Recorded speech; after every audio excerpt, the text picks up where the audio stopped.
First the Golan Heights, now the South China Sea. The United States used to patrol this regularly to ensure freedom of navigation for all the nations who claim part, or all, of the sea and the islands within it.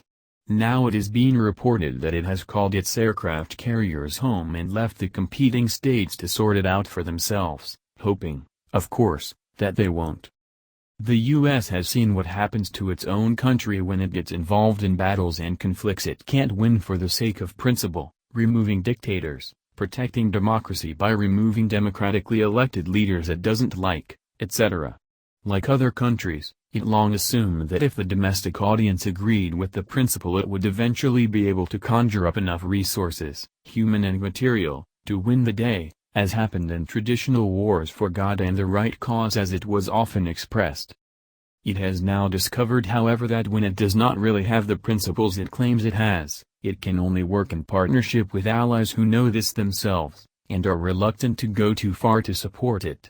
This is why Donald Trump is complaining about other countries not footing their share of the bill for NATO operations. There is a big difference between helping a major ally because it asks you to pay for the operation yourself, when you know it is not about what the ally says it is about.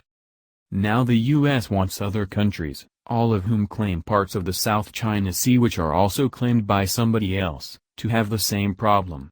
It would be very difficult for countries which have long pursued claims to the area to tell their own voters that this doesn't matter anymore, when each is making a claim against openly hostile or barely reliable neighbors. For a while at least, those countries won't have the U.S. Navy sailing to their rescue to ensure neutrality if they feel their rights are being violated.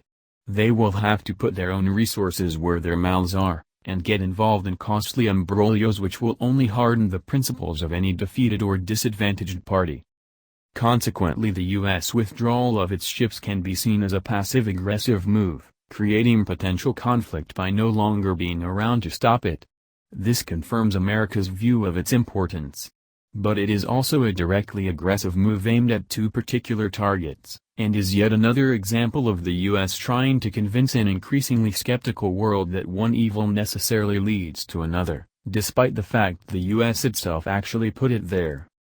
Our friends in the South.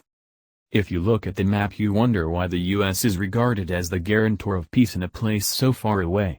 However, that group of big islands to the east of the South China Sea give us a clue. Puerto Rico is often described as the 51st state of the USA. Those who do not like U.S. influence in their countries say the same about where they come from. But the real 51st state is the Philippines, about as far away from the mainland U.S. as you can get, and the sordid history, even Mark Twain touched upon it in War Prayer. If you ever wondered why the term Latino is used for people considered acceptable and the term Hispanic is reserved for the disreputable, the answer is found right here. The U.S. was given control of the Philippines in 1898 following its victory in the Spanish-American War. It had previously been a Spanish colony, but was fighting for its independence and continued to do so after the U.S. takeover, and then from the U.S. Having lost that conflict it lived under various forms of U.S.-sponsored government until 1946, when it emerged as a fully independent nation with unquestioning obedience, at official level, to the colonial power which had beaten its people in war 2 generations earlier, and slaughtered them en masse. All this will sound very familiar to a contemporary readership. The same thing is happening in Iraq, then it happened in Afghanistan, and again it happened in Sudan.